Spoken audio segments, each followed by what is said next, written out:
ಒಂದು ಊರಲ್ಲಿ ಒಬ್ಬಳು ಸುಂದರವಾದ ಹುಡುಗಿ ಇದ್ಲು. ಅವಳ ಹೆಸರು ಭೂಮಿ. ಅವಳ ತಾಯಿ ಚಿಕ್ಕ ವಯಸ್ಸಿನಲ್ಲೇ ತೀರಿಹೋಗಿದ್ದರು. ತಂದೆ ಮತ್ತೊಂದು ಮದುವೆಯಾದರು. ಭೂಮಿಗೆ ಮಲತಾಯಿ ಬಂದಳು. ಅವರಿಬ್ಬರಿಗೂ ರಾಜು ಎಂಬ ಮಗನಿದ್ದ. ಮಲತಾಯಿ ಭೂಮಿಗೆ ತುಂಬ ಕಷ್ಟ ಕೊಡ್ತಿದ್ಲು. ಮನೆ ಎಲ್ಲಾ ಕೆಲ್ಸ ಅವಳಿಂದಲೇ ಮಾಡಿಸ್ತಿದ್ಲು. ಆದರೆ ಅವಳ ತಮ್ಮ ರಾಜು ಮಾತ್ರ ಅಕ್ಕನನ್ನು ತುಂಬ ಪ್ರೀತಿಸುತ್ತಿದ್ದ. ಒಂದು ದಿನ, ಭೂಮಿ, ನಾನು ಕೆಲಸದ ಮೇಲೆ ಪಕ್ಕದ ಊರಿಗೆ ಹೋಗುತ್ತಿದ್ದೇನೆ. ಹುಷಾರು ಮಗಳೇ. ನಿನ್ನ ತಾಯಿ ಏನಾದ್ರೂ ಅಂದ್ರೆ ಬೇಜಾರಾಗಬೇಡ. ಇಲ್ಲ ಅಪ್ಪ, ನೀವು ಚಿಂತಿಸ್ಬೇಡಿ.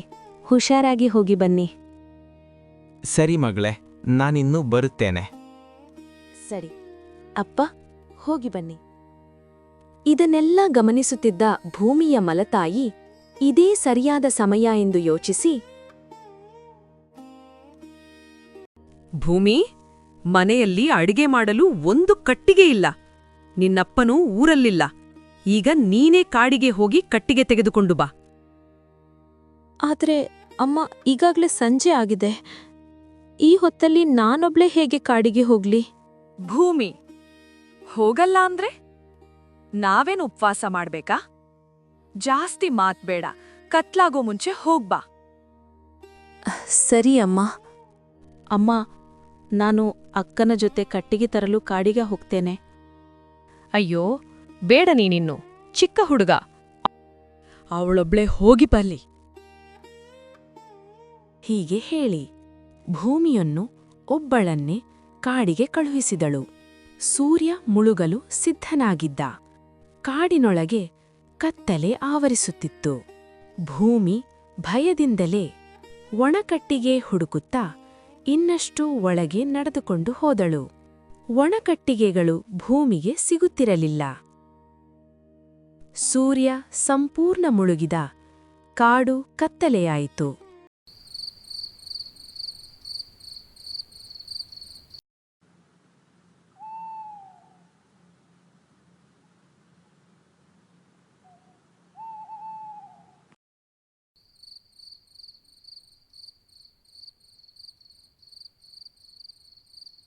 ಅಯ್ಯೋ, ಎಲ್ಲಿ ನೋಡಿದ್ರೂ ಒಣಕಟ್ಟಿಗೆ ಸಿಗುತ್ತಿಲ್ವಲ್ಲ.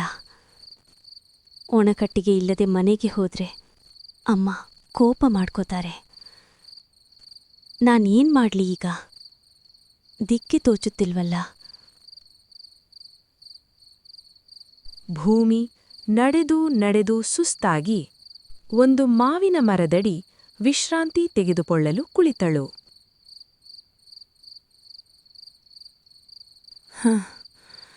ತುಂಬ ಸುಸ್ತಾಗಿದೆ.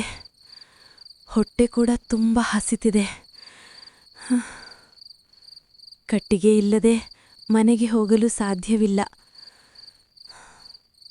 ಅಮ್ಮ, ನೀವು ಬದುಕಿದ್ದರೆ ನನಗೆ ಈ ಸ್ಥಿತಿ ಬರುತ್ತಿರಲಿಲ್ಲ.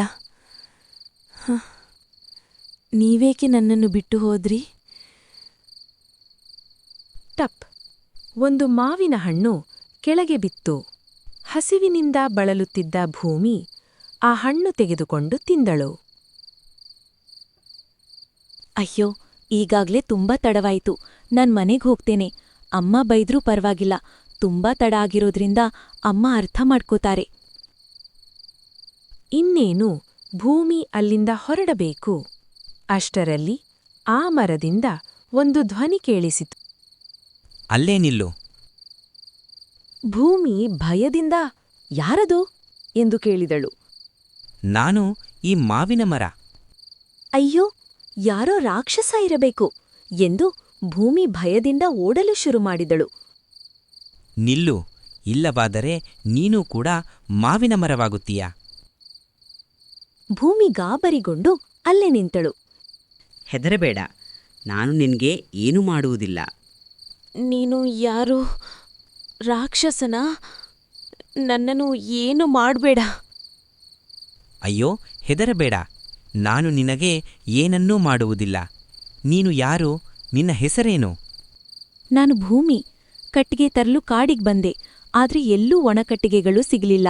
ಸುಸ್ತಾಗಿ ಇಲ್ಲಿ ಬಂದು ಕುಳಿತುಕೊಂಡೆ. ತುಂಬಾ ಹೊತ್ತಾಗಿದೆ. ನಾನಿನ್ ಮನೆಗೆ ಹೋಗ್ಬೇಕು. ಭೂಮಿ, ನಿಲ್ಲು. ನಾನು ಹೇಳುವುದನ್ನು ಕೇಳು. ನಾನು ಮೊದಲು ಹೀಗಿರಲಿಲ್ಲ. ನಾನು ನಿನ್ನಂತೆ ಮನುಷ್ಯನೇ. ಒಬ್ಬರು ಋಷಿಮುನಿಯ ಶಾಪದಿಂದ ಹೀಗೆ ಆಗಿದ್ದೀನಿ. ಏನ್ ಹೇಳ್ತಿದೀಯಾ ನೀನು? ನಿನ್ನನ್ನು ಹೇಗೆ ನಂಬುದು?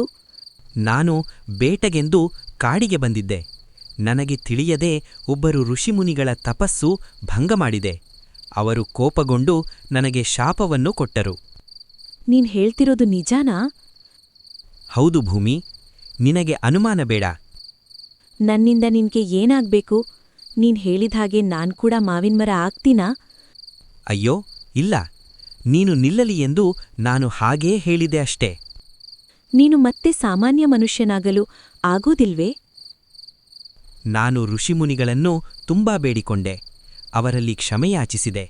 ಆಗ ಅವರು, ನಿನ್ನ ಈ ಮರದ ರೂಪಕ್ಕೆ ಯಾರಾದರೂ ಯುವತಿ ಮದುವೆಯಾಗಲು ಒಪ್ಪಿ ನೀರು ಹಾಕಿದರೆ ನೀನು ಶಾಪದಿಂದ ಮುಕ್ತನಾಗುತ್ತೀಯಾ ಎಂದರು. ಇದನ್ನು ಕೇಳಿದ ಭೂಮಿ ಏನನ್ನೂ ಮಾತನಾಡದೆ ಮನೆಯ ಕಡೆಗೆ ನಡೆದಳು. ಓ ಮಹಾರಾಣಿ, ಈಗ ಬರುತ್ತಿದೀಯಾ? ಇಷ್ಟೊತ್ತು ಎಲ್ಲಿ ಹೋಗಿದ್ದೆ? ಕಟ್ಟಿಗೆ ಎಲ್ಲಿ? ಅಮ್ಮ, ಕ್ಷಮಿಸಿ, ಎಲ್ಲೂ ಒಣಕಟ್ಟಿಗೆಗಳು ಸಿಗ್ಲಿಲ್ಲ. ಏನ್ ಹೇಳ್ತಿದ್ದೀಯಾ? ಅಷ್ಟು ದೊಡ್ಡ ಕಾಡಿನಲ್ಲಿ ನಿನಗೆ ಒಣಕಟ್ಟಿಗೆಗಳು ಸಿಗಲಿಲ್ಲವೇ? ಇಲ್ಲ ಅಮ್ಮ, ನಾನ್ ನಿಜನೇ ಹೇಳ್ತಾ ಇದ್ದೀನಿ. ಎಲ್ಲೂ ಒಣಕಟ್ಟಿಗೆ ಸಿಗ್ಲಿಲ್ಲ. ನಿನಗೆ ಹೇಗೆ ಬುದ್ಧಿ ಕಲಿಸಬೇಕು ಎಂದು ನನಗೆ ಗೊತ್ತಿದೆ. ನೀನು ಬೇಕಂತಲೇ ಕಟ್ಟಿಗೆ ತಂದಿಲ್ಲ. ಇಲ್ಲೇ ಎಲ್ಲೋ ಹೋಗಿ ಸಮಯ ಕಳೆದು ಬಂದಿದ್ದೀಯಾ. ಇವತ್ತು ಉಪವಾಸ ಇರು.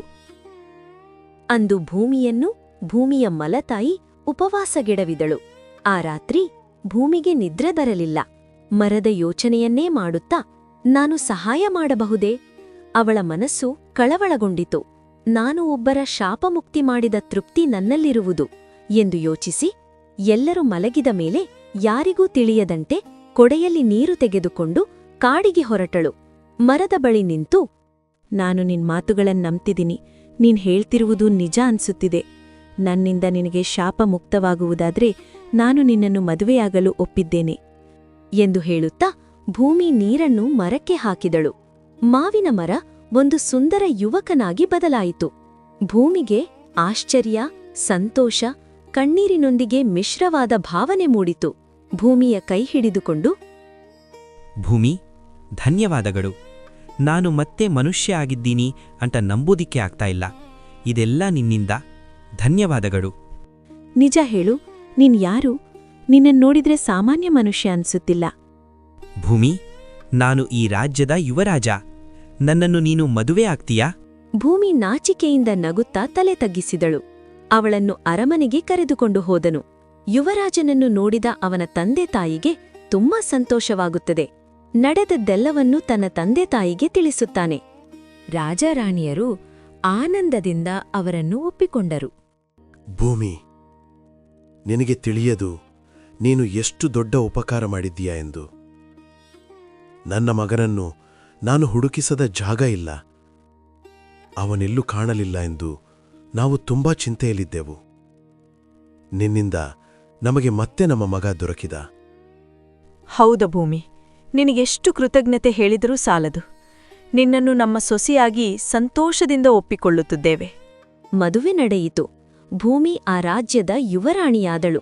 ಭೂಮಿಯ ಒಳ್ಳೆಯತನಕ್ಕೆ ಅವಳಿಗೆ ತಕ್ಕ ಪ್ರತಿಫಲ ದೊರಕಿತು. ಅವಳ ತಂದೆ ತಮ್ಮ ರಾಜು ತುಂಬ ಸಂತೋಷಪಟ್ಟರು. ಮಲತಾಯಿ ಮಾತ್ರ ಅಸೂಯೆಯಿಂದ ಕಂಗೆಟ್ಟಳು. ಸ್ನೇಹಿತರೆ, ಪ್ರತಿಫಲ ಬಯಸದೆ ಮತ್ತೊಬ್ಬರಿಗೆ ಸಹಾಯ ಮಾಡಿದರೆ ದೇವರು ಎಂದಿಗೂ ನಮ್ಮ ಕೈಬಿಡುವುದಿಲ್ಲ. ಸದಾ ಒಳ್ಳೆಯದನ್ನೇ ಮಾಡುತ್ತಾನೆ. ಇದೇ ರೀತಿಯ ಹೆಚ್ಚಿನ ವಿಡಿಯೋಗಳಿಗಾಗಿ ಕೆಳಗಿರುವ ಬೆಲ್ ಐಕಾನ್ ಅನ್ನು ಪ್ರೆಸ್ ಮಾಡಿ. ಸಬ್ಸ್ಕ್ರೈಬ್ ಮಾಡಿ. ಧನ್ಯವಾದಗಳು.